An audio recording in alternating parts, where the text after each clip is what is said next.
Horror stories in Hindi में आप सभी का स्वागत है। दोस्तों, अगर आप लोग इस चैनल पर नए हो तो इस चैनल को सब्सक्राइब कर लीजिए, जाकर हमारी दूसरी कहानियों जरूर देखें और सुनें। आप लोगों को बहुत मजा आएगा। चलिए बढ़ते हैं हमारी कहानियों की ओर। दोस्तों, कहा जाता है कि कुछ जगहों पर डरना जरूरी होता है। जो डरता है शायद वही जीता भी है। ये कहानी एक सच्ची घटना पर आधारित है। दोस्तों, यूं तो एक कहावत है कि जो डर गया वो मर गया। ये कहावत बहुत प्रचलित है, परंतु आज की जो कहानी हम आप लोगों को बताने जा रहे हैं वो ठीक इसका उल्टा है। इसमें जो डरेगा वही जिएगा। दोस्तों, हम आदमी हिम्मत दिखाने का कोई मौका नहीं छोड़ते, पर कभी कभी ये हिम्मत हमें जिंदगी भर के लिए डरपोक बना देती है। कुछ ऐसा ही हुआ हमारे दोस्त विक्रम के साथ। हम सबके गांव में अंधविश्वास को मानने वाले की कमी नहीं है, और उनसे डरने वालों की भी। हर चौराहे गली पर आपको नींबू मिर्ची तो कहीं लाल सिंदूर से रंगी मिट्टी और ना जाने क्या क्या। हम सबके गांव में हर साल एक कुंभ मेला आयोजित किया जाता है। दोस्तों, आपकी जानकारी के लिए आपको बता दूं कि यह घटना वैसे तो बहुत पुरानी है। उस समय कुछ ऐसा भी होता था कि 21 लोगों की बलि दी जाती थी। ये बलि गांव की डायन चढ़ाती थी, तो हर इंसान खुद के बचाव के लिए उस डायन की पूजा करता था। मौत हर तरह से हो सकती थी, कभी एक्सीडेंट से तो कभी इंसान को उकसाकर वो डायन आत्महत्या करवा देती थी। इससे बचने के लिए कोई भी इंसान सूर्यास्त के बाद तो क्या दिन में भी कोई नहीं निकलना पसंद करता था। अगर किसी का निकलना बहुत जरूरी होता था तो वो झुंड में निकला करते थे। अकेले निकलने की हिम्मत तो शायद ही किसी में नहीं बची थी। वैसे तो दोस्तों, मैंने आप लोगों को बता चुका हूं कि ये घटना बहुत पुरानी है, और उस समय ये घटना तब घटी थी जब 4 दोस्त मुंबई में रहते थे। मैं आगे की घटना आप लोगों को उसी के पॉइंट ऑफ व्यू से सुनाता हूं। मेरे बहुत अच्छे दोस्त थे। विकास, आशीष, अक्षय और विक्रम, ये सब एक ही रूम में रहते थे। सब बहुत अच्छे दोस्त थे। इनमें से विक्रम थोड़ा अलग था।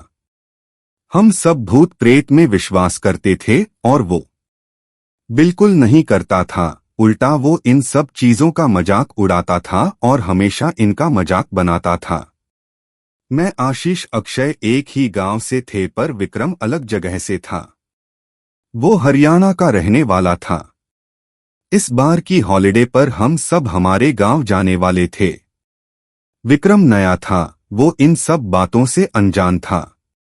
हालांकि हमने उसे बताया था कि हमारे गांव में कुछ ऐसा भी है, पर एक तो वो पहले से भूत प्रेत पर यकीन ना रखने वाला इंसान था, और जब भी हम उसे कहते वो कहता, अरे वाह, भूतों के गांव में जाने में और भी ज्यादा मजा आएगा।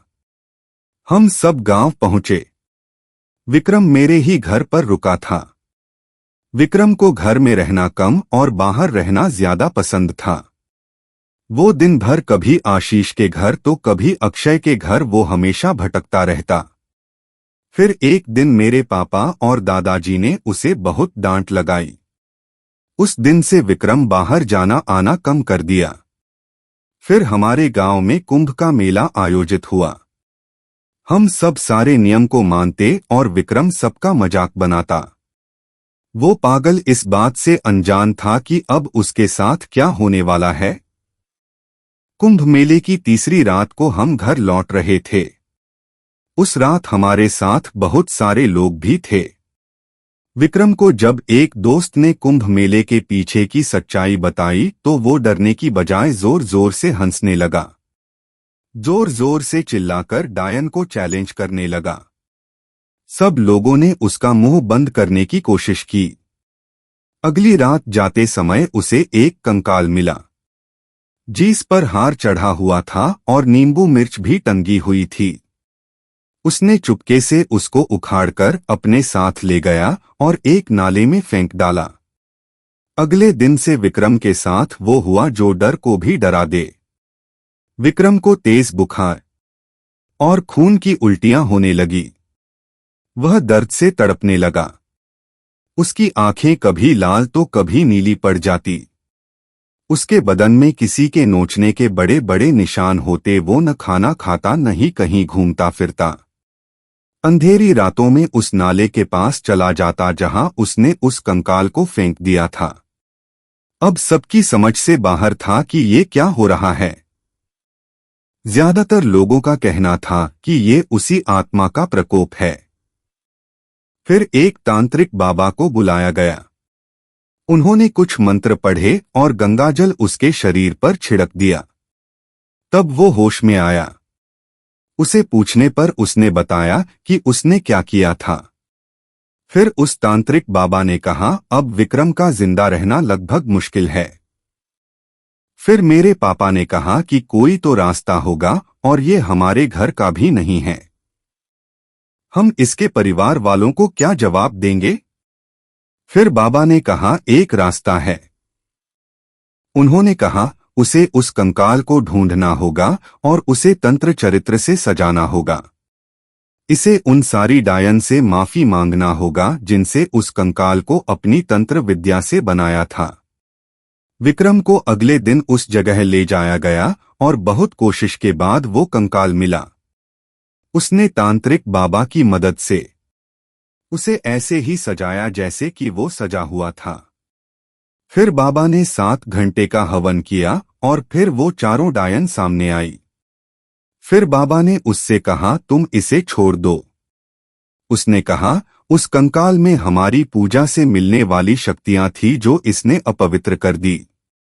बाबा ने कहा, जो हुआ अनजाने में हुआ। फिर बाबा ने तंत्र मंत्र करना शुरू किया पर वो नाकाम रहे।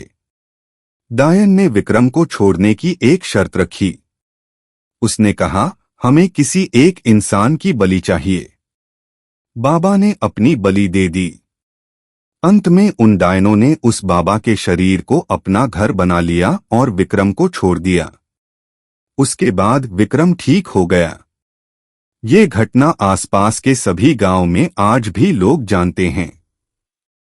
कहा जाता है कि इस घटना को इतने साल हो चुके हैं, लेकिन लोगों के मन से इसका डर अब तक नहीं गया है।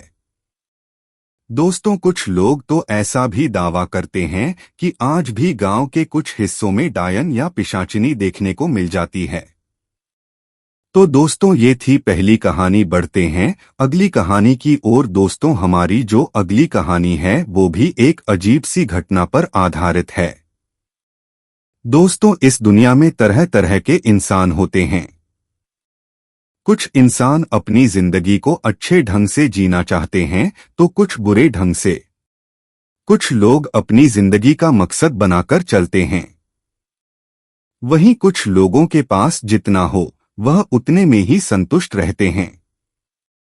यह सच है कि हर मनुष्य का अपना अपना एक अलग नजरिया जरूर हो सकता है, लेकिन जिंदगी का जो सबसे महत्वपूर्ण हिस्सा होता है वह तो सबके पास ही होता है, और वह है इच्छा। इच्छा एक ऐसी भावना है जो हर जीवित प्राणी के अंदर होती है।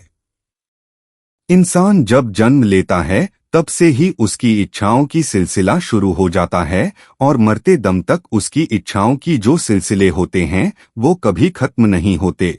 लेकिन कभी कभी मरने के बाद भी ये इच्छाएं खत्म नहीं होती, और जब ये इच्छाएं जीते जी पूरी ना हो तब जन्म होता है। प्रेत का इंसान तो मर जाता है, लेकिन ये इच्छाएं जिंदा रहती है और अपना पूरा होने का कोई माध्यम तलाश करती है। भटकते भटकते जब इन्हें कोई शिकार मिल जाता है तब शुरू होता है दहशत की वो तूफान जिसमें कोई जाना मंजूर नहीं करता और ना ही कभी लौट सकता है। आज की कहानी भी हमारी कुछ इसी पर आधारित है। कमलेश काफी सीधा साधा 17 साल का एक लड़का था। इस बार उसके 12वीं के एग्जाम थे। वो पूरे दिन किताबों में खोया रहता। उसे आगे जाकर बहुत बड़ा आदमी बनना था। वो पढ़ाई में भी काफी अच्छा था। उसका कोई दोस्त नहीं होता था, क्योंकि उसे अकेला रहना ज्यादा अच्छा लगता था। कमलेश अपने कमरे में सिर्फ पढ़ाई ही करता रहता। परीक्षा के समय तो वो सोता तक नहीं था। कुछ समय तक सब सही चला। धीरे धीरे दिन बीते, अब उसके बोर्ड्स के एग्जाम सर पर थे। उसे और भी टेंशन था। स्कूल में 11वीं और 12वीं के बच्चों के लिए स्पेशल क्लासेस शुरू करवाई गई थी ताकि बच्चे अच्छे से अच्छे नंबर ला सके। इसलिए शाम को 4 घंटे की सेल्फ स्टडी होती थी, जो कि शाम के 5 बजे से लेकर 9 बजे तक चलती थी। ये सेल्फ स्टडी स्कूल के सबसे बैकवर्ड बेसमेंट के पास लाइब्रेरी में होती थी। कमलेश अब और भी ज्यादा पढ़ने लगा, लेकिन इसी बीच कमलेश की तबीयत बहुत बिगड़ गई, जिस वजह से कमलेश को गांव जाना था।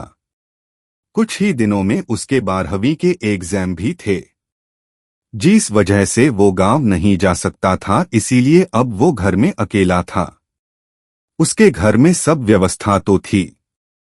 उसकी मौसी वही रहती थी जो उसे खाना बनाकर दे देती थी। 2 दिन बाद एग्जाम्स शुरू हो रहे थे। कमलेश अब जितना हो सके उतना पढ़ रहा था, लेकिन आज की रात उसे पढ़ने में बड़ी दिक्कत हुई। आज मोहल्ले में किसी की शादी थी, जिस वजह से पूरे मोहल्ले में दमा चौकड़ी मची हुई थी। हर जगह म्यूजिक सिस्टम जोड़े हुए थे, बहुत आवाजें थीं। ऐसे में पढ़ना तो दूर, सोना तक मुश्किल था। कमलेश काफी ज्यादा अब परेशान हो चुका था। उसने स्पेशल क्लासेस में टीचर को रिक्वेस्ट करते हुए कहा कि आज उसे थोड़ी देर यहीं पढ़ने दें, क्योंकि वो अपने घर पर नहीं पढ़ सकता था और कल से एग्जाम भी थे। टीचर ने उससे कहा कि ठीक है, तो ये रहा चाबी, वैसे भी तुम यहां पढ़ोगे तो किसी को क्या दिक्कत हो सकती है। रात में जाते वक्त इसे लॉक करके चले जाना। कमलेश अब खुश था कि अब वे आराम से अपनी पढ़ाई कर सकेंगे। जब 8 बजकर सब जाने लगे, लेकिन कमलेश बैठा रहा। तभी उसे बैठा देख उसके दोस्त ने उसको कहा, अरे कमलेश, तुझे घर नहीं जाना है क्या? कमलेश बोला, नहीं, मैं आज यहीं पढ़ूंगा। उसका दोस्त अभिषेक बोला, अरे पागल इंसान, तुझे पता भी है तू क्या बोल रहा है? मार्क्स तेरी जिंदगी से ज्यादा जरूरी नहीं है। कमलेश धीरे से बोला, मतलब? अभिषेक बोला, रात भर तू यहाँ रहेगा तो अगर भूत आया तो तुझे कौन बचाएगा? क्योंकि यहाँ से आधे किलोमीटर तक कोई रास्ता नहीं है और ना ही तो कोई रहता है, क्योंकि दोस्तों वहां पर प्रॉपर रास्ता न होने की वजह से ही लोग वहां पर नहीं रहते थे। ये सुनकर कमलेश बोला, साइंस भूत को नहीं मानता। मैं भी इन सब चीजों को नहीं मानता हूँ और ना ही तो मैं इनसे डरता हूँ। होगा तो पढ़ाकू, लेकिन जब आत्माएं सामने आएंगी तब मेरी बातें को याद कर लेना, तब तुझे साइंस नहीं आएगा बचाने। इतना कहकर अभिषेक हंसते हंसते वहां से चला गया। धीरे धीरे पूरा कमरा खाली हो गया। अब उस कमरे में सिर्फ कमलेश और 2 बल्ब झोंके जल रहे थे, बस वही थे। पूरे कमरे का वातावरण बिल्कुल शांत था। कमलेश ने पढ़ाई शुरू की। 4 घंटे से वो पढ़ ही रहा था। आखिरकार वो कंटिन्यूअस पढ़ते पढ़ते थक गया था। उसने सोचा कि अब घर जाना चाहिए, क्योंकि रात के 12 से भी ज्यादा का समय हो चुका है। लेकिन उसने सोचा कि घर जाकर भी उसे नींद तो आने नहीं वाली, क्योंकि वहां ये लोग रात के 2:03 बजे तक पार्टी करेंगे, तो क्यों ना तब तक थोड़ा और पढ़ लिया जाए। उसने सोचा कि पहले वो रूम से बाहर थोड़ा टहलकर आएगा, जिससे वो कुछ फ्रेश हो जाएगा। उसके बाद वो 2 घंटे और पढ़ेगा। अब उसे पूरी उम्मीद थी कि कल की परीक्षा में उसे 100% मार्क्स मिलना तय है। वो आराम से बाहर टहलने गया, लेकिन तभी जो उसने देखा, उसे देखकर उसके रोंगटे खड़े हो गए। वो क्या देख रहा था, उसे खुद पर ही यकीन नहीं था। उसने देखा कि बेसमेंट से थोड़ी दूर आगे, जहां 10वां दूसरा बैच लगता था, वहां पर कुछ बच्चे कुछ फंदे पर झूल रहे थे, तो वही कुछ खुद को लटकने की तैयारी कर रहे थे। उसके पैरों तले जमीन खिसक गई। वह तुरंत ही वहां से भागा और अपने लाइब्रेरी रूम में आ गया, जहां वो पढ़ रहा था। अब वो ये सोच रहा था कि इतनी रात हो गई है और इस वक्त कोई कैसे तीसरे फ्लोर पर आ सकता है, जबकि वहां पर तो ताला लगा हुआ है और पासवर्ड लॉक भी। उसे लगा कि शायद नींद की कमी की वजह से उसने कोई सपना देख लिया होगा या फिर उसने कुछ कल्पना कर ली होगी। वह पढ़ने की कोशिश करने लगा, लेकिन बार बार उसके मन में वही दृश्य बनता था जो उसने अभी अभी कुछ समय पहले ही देखा था। लाख कोशिश के बावजूद भी वो ठीक से नहीं पढ़ पा रहा था।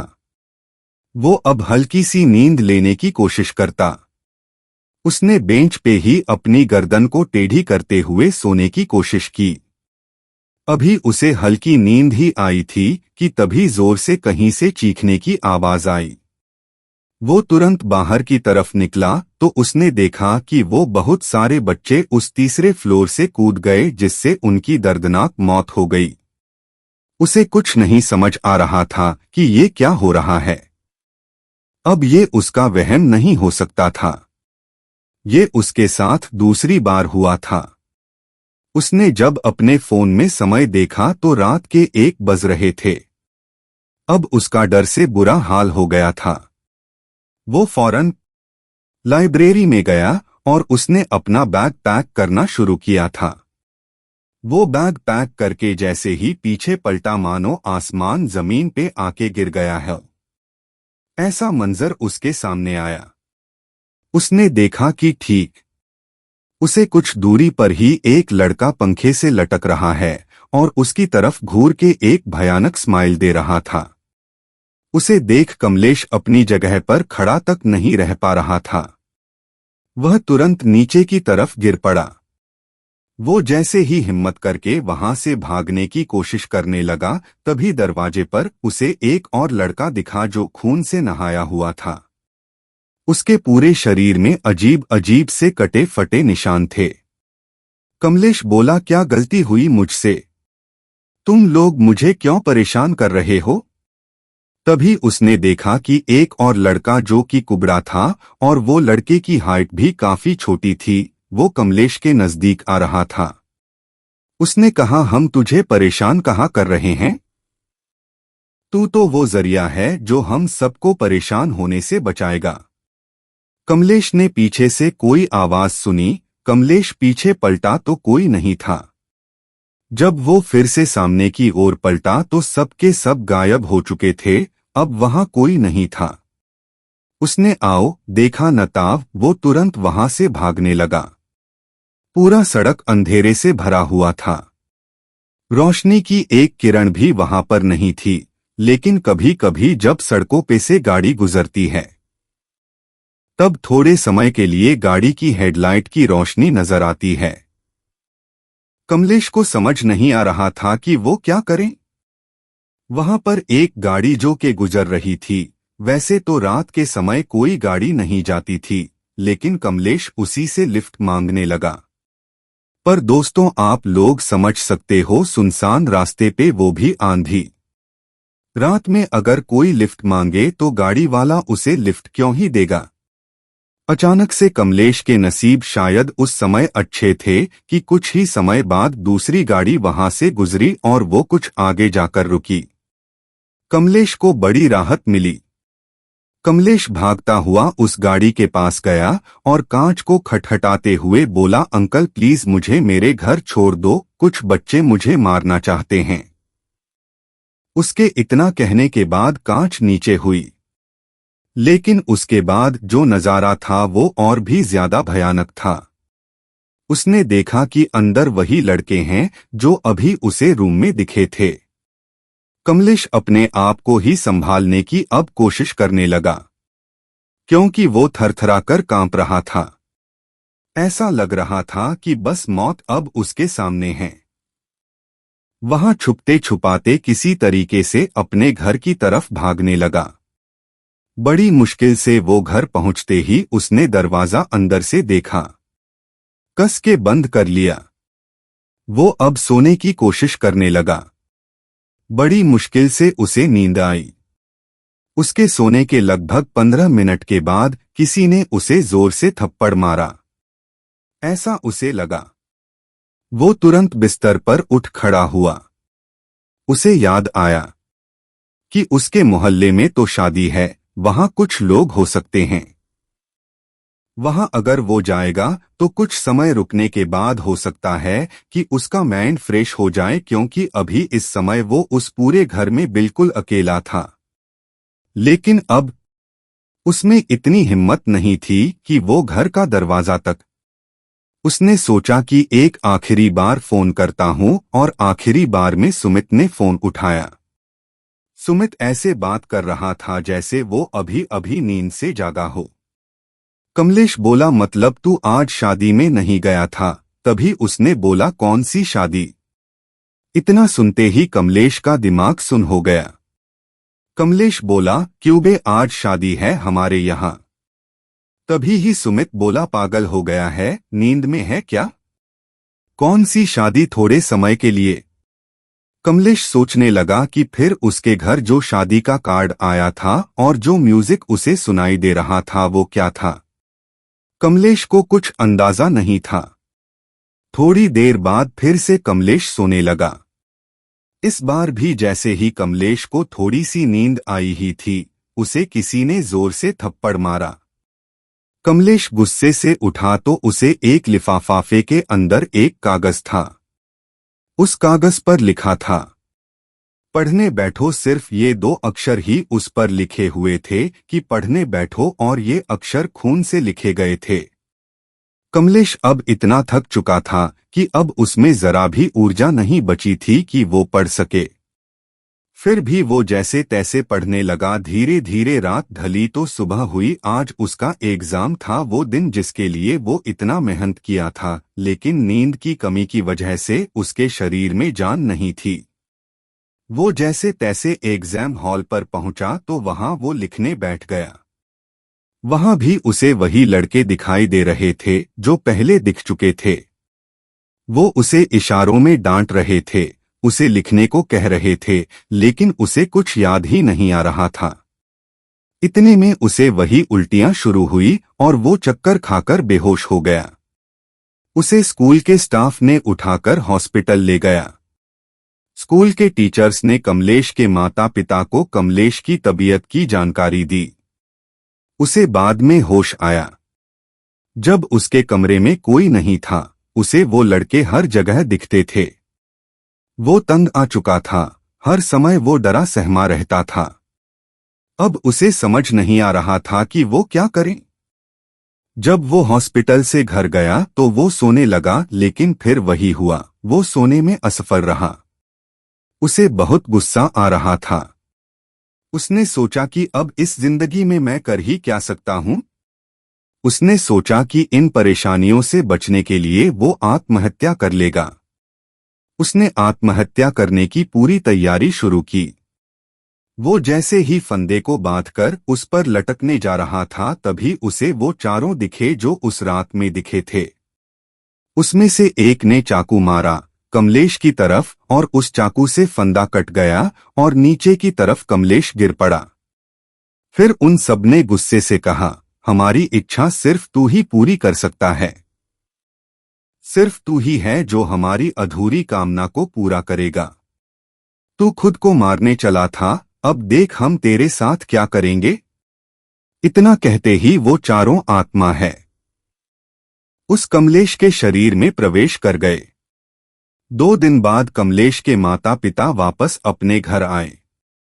घर पर आते ही उन्होंने देखा कि पूरा घर किसी झोपड़ी से कम नहीं लग रहा था। पूरे घर में दुर्गंध थी।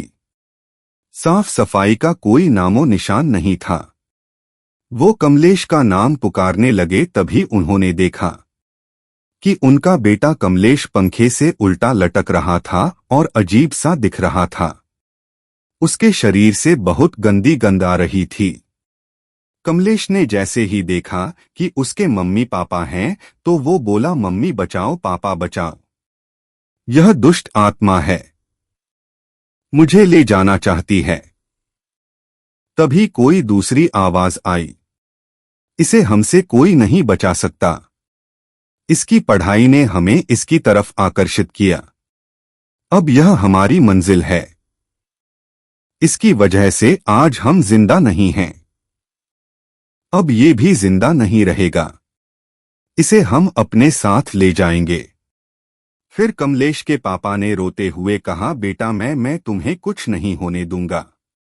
यहीं पर एक तांत्रिक है जिनकी मदद से मैं तुम्हें इन आत्माओं के चंगुल से दूर कर दूंगा।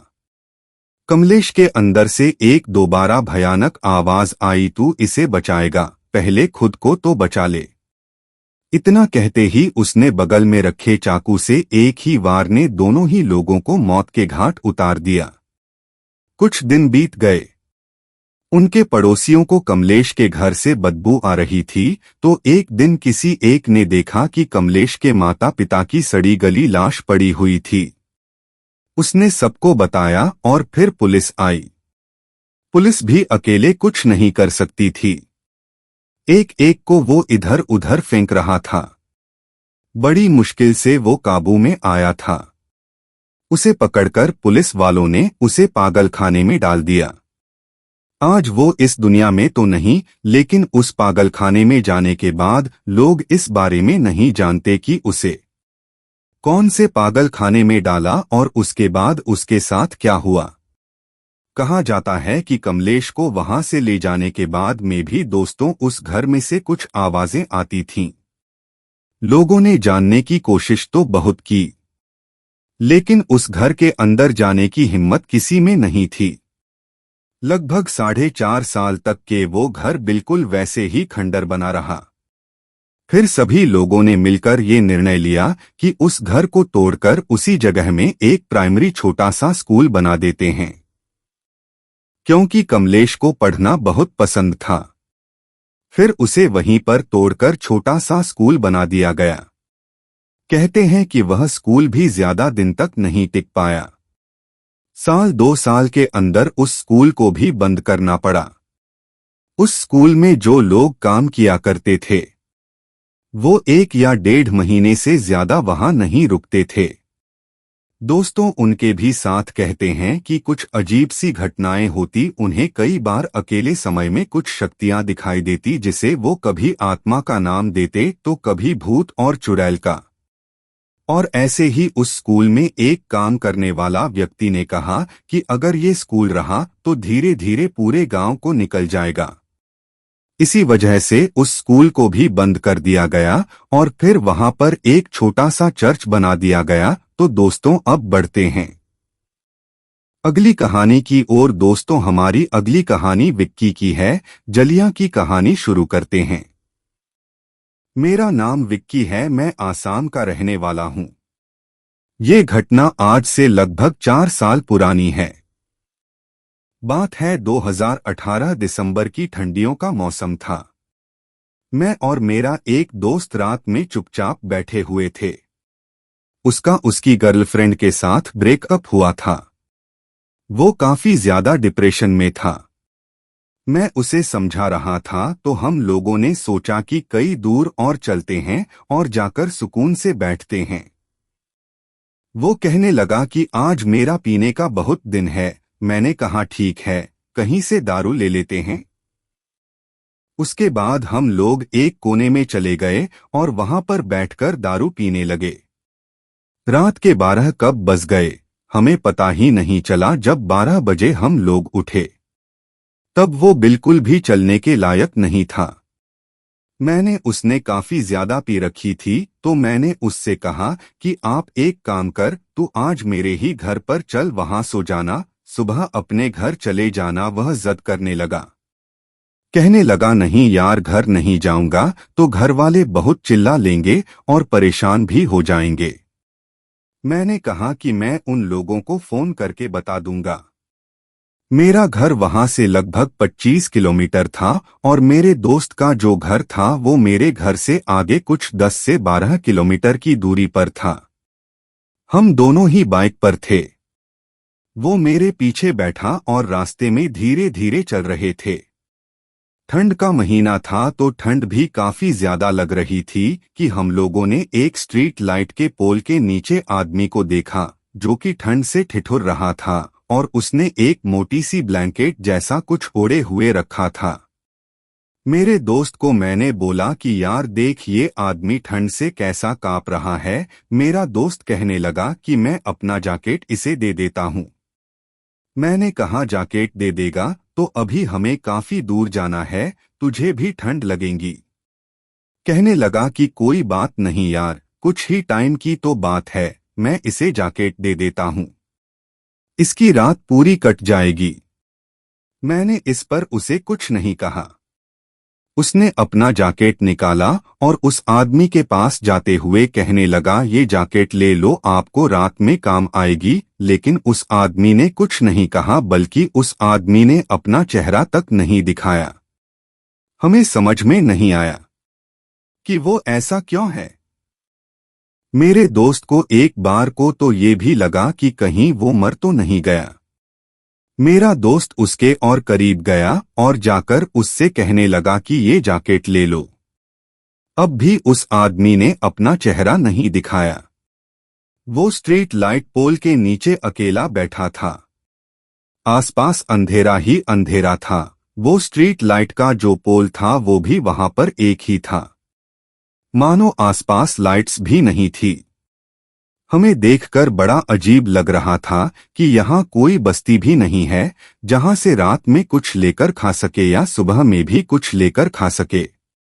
अगर इसे कुछ खाना पीना होगा तो इसे कितना दूर पैदल चलना होगा। अकेला आदमी इतना दूर आकर बैठा है। ये देखकर काफी अजीब लग रहा था, लेकिन हम लोगों ने उससे उस समय कुछ और कहा ही नहीं। बस हम ये चाहते थे कि वो जैकेट ले ले, लेकिन वो तो मानो ब्लैंकेट से बाहर अपना मुंह ही नहीं निकाल रहा था। मेरा दोस्त और करीब जाकर जब उसके कंधे पर हाथ रखा तो उसने ब्लैंकेट अपने चेहरे पर से हटाई। वो ब्लैंकेट हटाने के बाद मेरे दोस्त ने एक जोर से चीख लगाई, मानो ऐसा लग रहा था कि उसका सारा का सारा नशा उतर गया है।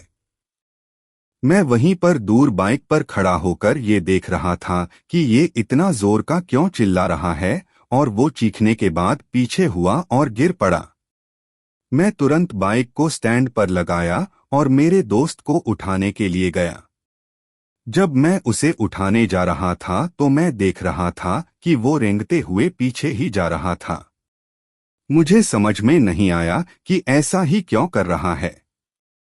मैं उसको उठाता कि उससे पहले उसने इशारा किया उस आदमी की तरफ। जब मैंने उस आदमी को देखा तो दंग रह गया। उसका चेहरा इतना ज्यादा भयानक था कि मानो मेरी रूह कांप उठी। उसके चेहरे पर अजीब सी झुर्री थी। चेहरे पर कालेपन के साथ साथ कुछ लाल रंग का भी था, जिसे देखकर ये समझ में आ रहा था कि उसके चेहरे से खून जा रहा है। लेकिन वो क्या था वो समझ में नहीं आया। हम दोनों घबराए हुए वहां से भागने की कोशिश करने लगे, लेकिन जब हम बाइक पर बैठे तब बाइक हमारी चालू ही नहीं हो रही थी। इसके बाद उसने ब्लैंकेट अपने ऊपर से पूरी हटा दी और वो बैठे बैठे ही हवा में उड़ने लगा। जब वो हमारे पास आ रहा था तब वो चलकर नहीं बल्कि उड़कर आ रहा था। ये देखना था कि हम तो दोनों डर के मारे कांपने लगे। हमें अब समझ में नहीं आ रहा था कि हमें क्या करना चाहिए। वो एकदम से हमारे पास आकर खड़ा हो गया और उसके बाद उसने अपना मुंह खोला। जब उसने अपना मुंह खोला तो मानो उसके मुंह के अंदर सिर्फ एक गहरा काला खड्डा दिखाई दे रहा था और वो चीख चीख कर हंसने लगा। उसकी हंसी की आवाज इतनी भयानक थी कि अगर वो एक आम इंसान भी सुन ले तो वहीं हार्ट अटैक से मर गया। उसने फिर हम दोनों का हाथ पकड़ा। उसके हाथ बर्फ जैसे ठंडे थे और हमें घसीटने लगा। हम अपनी सूध बूध खो चुके थे। वो घसीटते हुए हमें उसी पोल के नीचे ले जाकर फेंक दिया। हम दोनों लेटे हुए थे। उसने इतनी जोर से फेंका था कि हमारा सर उस पोल के नीचे वाले पत्थर पर जा टकराया, जिसके बाद मेरे दोस्त के सर से तो खून निकलने लगा। मुझे समझ नहीं आ रहा था कि मैं क्या करूं। खुद उठकर भाग जाऊं कि अपने दोस्त की भी जान बचाऊं। एक तो मेरा दोस्त वैसे ही नशे में था, उसे पहले ही कुछ समझ में नहीं आ रहा था। मैंने जैसा तैसा मेरे दोस्त को संभालने की कोशिश की, लेकिन वो फिर से दोबारा हमें हवा में उठाकर पटक दिया। इस बार मेरे लोअर बैग ने बहुत जोर का झटका आया, जिस वजह से मैं उठ ही नहीं पा रहा था। फिर वो हम दोनों की टांगे पकड़कर हमें घसीटते हुए उसी रोड के साइड में जो घना जंगल था वहां ले जाने लगा। हम चीखते चिल्लाते रहे, लेकिन उस घने जंगल में हमारी मदद के लिए कौन आता। वो जो चाहता वो कर सकता था। तभी ही मैंने भगवान का नाम लेना शुरू किया और मैं चीख चीख कर नाम ले रहा था। उसने मेरा तो पैर छोड़ दिया, लेकिन मेरे दोस्त का पैर पकड़कर ही रखा था और वो उसे जंगल में ले जाने लगा। मैं अपने दोस्त को कैसे छोड़ता, इसीलिए मैं पहले खुद वहां से उठा और खुद को संभालना। मुझे पहले ऐसा लगा कि मैं जाकर किसी और को लेकर आता हूं मदद के लिए, लेकिन अगर मैं मदद के लिए जाता तो हो सकता है ज्यादा समय लग जाता और तब तक मेरे दोस्त को वो मार चुका होता। इसलिए मैं भगवान का नाम लेते लेते अपने दोस्त के पीछे चुपचाप बढ़ने लगा। थोड़ी दूरी पर यानी कि उस घने जंगल में अंदर जाने के बाद एक कुआं था। वह मेरे दोस्त को मानो कुएं में फेंकने वाला था, लेकिन तभी मैंने भगवान का नाम लेकर मेरे दोस्त का हाथ पकड़ लिया और उस भूत के सामने या उस बुरी आत्मा के सामने चीखने चिल्लाने लगा। भगवान का नाम में इतनी ताकत होती है कि वो नाम सुनकर एकदम से पीछे हटा। मैं मेरे दोस्त को होश में लाने की कोशिश कर रहा था। एक तो उसके सर से खून जा रहा था और उसने इतनी पी रखी थी कि उसे होश ही नहीं था। मैं जैसा तैसा उसको उठाकर बाहर लाने की कोशिश कर रहा था और नाम जमते ही जा रहा था, लेकिन वो बुरी आत्मा हमारा पीछा कर रही थी। लगभग 10 मिनट से ज्यादा का समय मुझे लगा मेन रोड तक आने। तब तक वह हमारा पीछा करता रहा। मैं इस बार बाइक पर बैठा और इसी उम्मीद के साथ कि बाइक चालू हो जाए, लेकिन बाइक चालू ही नहीं हो रही थी। अब बस एक ही काम करना था कि अगर जिंदा रहना है तो भगवान का नाम लेते ही रहना है। मैं वहीं पर बैठकर नाम लेने ही लगा और लेता ही रहा। कुछ 20 मिनट या आधे घंटे के बाद सडनली वहां से एक गाड़ी गुजरते हुए दिखी। मैंने उस गाड़ी से लिफ्ट मांगी और भगवान की कृपा से वो गाड़ी रुक गई। उसमें 3 आदमी थे। मैंने उन्हें बताया कि ऐसी ऐसी बात है। वो आदमी लोगों ने मेरे दोस्त को गाड़ी में बिठाया और मुझे भी साथ में बिठाकर तुरंत हॉस्पिटल पहुंचाया। मेरे दोस्त का वहां पर ट्रीटमेंट हुआ। अगली रात में जब मेरे दोस्त को होश आया तब मैंने उसको सारी घटना बताई। उसे तो बराबर याद भी नहीं था। वो घटना सुनकर इतना ज्यादा डर गया कि मानो उसकी गर्लफ्रेंड का जो डिप्रेशन उससे हो रहा था वो भी भूल गया। और फिर उसने मुझसे कहा कि आज के बाद कभी भी इतनी दारू नहीं पिएंगे। दारू पीने की वजह से कल हमारी जान जाते जाते बच गई। लेकिन दोस्तों, ये पूरी घटना होने के बाद एक बात मैं आप सभी लोगों से कहना चाहूंगा। वो कहते हैं ना, बुरी शक्ति भले कितनी ही ताकतवर हो, लेकिन भगवान के आगे कोई भी बुरी शक्ति टिक नहीं पाती। ये बात उस दिन मैंने महसूस किया। उस घटना की बात जब भी मैंने ये बात किसी को बताई तो कई लोग तो विश्वास ही नहीं करते थे। उनमें से कुछ ऐसे भी मिले जो कहते थे कि उस रास्ते पर यानी जंगली रास्ते पर आत्माएं भटकती है। कभी कभार वो किसी को परेशान करती है, वो भी तब जब कोई उनको परेशान करता है। बिना वजह वो कभी किसी को परेशान नहीं करती। मुझे उस दिन शायद ये भी बात समझ में आई कि हम लोगों ने जो जैकेट देने उसे गए थे, शायद इसी बात से वो परेशान हो गई थी और इसीलिए वो हम पर पलटकर हमला कर रही थी। तो दोस्तों, ये थी विक्की की कहानी। बढ़ते हैं हमारी अगली कहानी की और दोस्तों, हमारी अगली कहानी श्रेया ने भेजी है।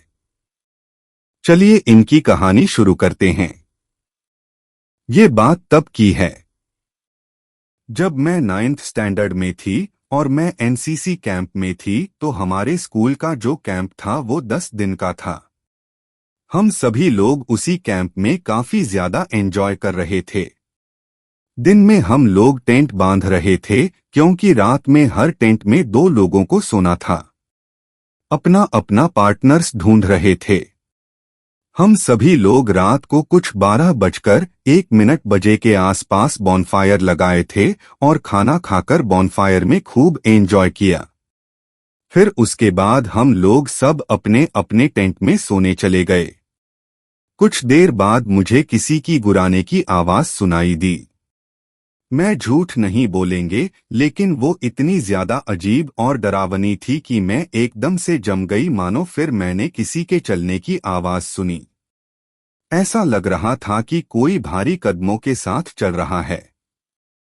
समझ में नहीं आ रहा था कि ये कौन है और क्या है। मुझे ऐसा लगा कि शायद हो सकता है टेंट में से कोई बाहर निकलकर आया होगा। इसीलिए मैं भी बाहर गई ये देखने के लिए कि बाहर कौन है या कौन ऐसी आवाजें निकाल रहा है। मुझे दोबारा घुर्राने की आवाज आई। मैं उस आवाज को फॉलो करने लगी। हमारे टेंट से थोड़ी दूरी पर ही वो आवाज आ रही थी। फिर मैंने एक जोरदार दर्द भरी आवाज सुनी, एक लड़की की। मैं उसी डायरेक्शन में भागी जहां से वो आवाज आ रही थी। जब मैं वहां पहुंची तो मेरे रोंगटे खड़े हो गए। मैंने देखी कि वहां पर एक लड़की को वो अजीब सा दिखने वाला जानवर कहो या इंसान हवा में गले से उठाकर पकड़ रखा था और उसके बाद उसे पूरी ताकत से जमीन पर फेंका, फिर उसके ऊपर चढ़कर बैठ गया और उसका पेट फाड़ दिया। वो देखने के बाद मानो मैं अपने होश खो बैठी थी और वो उसके इंटरनल ऑर्गन निकालकर खाने लगा। मैं वहां से भागने के लिए सोची और जब मैं भागने के लिए हुई तब मेरा पैर एक सूखी लकड़ी पर पड़ा और वो लकड़ी के टूटने की आवाज उस आदमी ने या उस जानवर ने सुन ली, जिसके बाद वो मेरी तरफ देखा। मैं जल्दी से अपनी पूरी ताकत लगाकर अपने कैंप तक भागी और वहां पर पहुंच गई। फिर मैं वहां पहुंचने के बाद जोर जोर से चिल्लाई और सभी लोग अपने अपने टेंट से बाहर आए। सबको बुलाकर मैं उसी जगह पर लेकर गई जहां पर उसने उस लड़की को उठाकर रखा था। जब हम लोग वहां पहुंचे तो वो हमारे ही स्कूल की एक लड़की थी जो कि अब मर चुकी थी। अगले दिन हम लोग कैंप से लौट गए और उसकी डेड बॉडी भी हमारे साथ हम लोग लेकर आए थे। वो कैंप मेरी जिंदगी का सबसे बुरा कैंप था। ये एक सच में इंसिडेंट मेरे साथ हुआ था जिसके बाद मैंने आज तक कभी कुछ ऐसा एक्सपीरियंस नहीं किया। तो दोस्तों, ये थी श्रेया जी की कहानी। उम्मीद करता हूं कि आज की सभी कहानियों आप लोगों को पसंद आई होगी। दोस्तों, इनमें से जो भी कहानी आप लोगों को अच्छी लगी हो उसके बारे में नीचे कमेंट सेक्शन में लिखना मत भूलना। चैनल पर नए हो तो बिना सब्सक्राइब किए मत जाना। मिलते हैं हमारी अगली वीडियो में।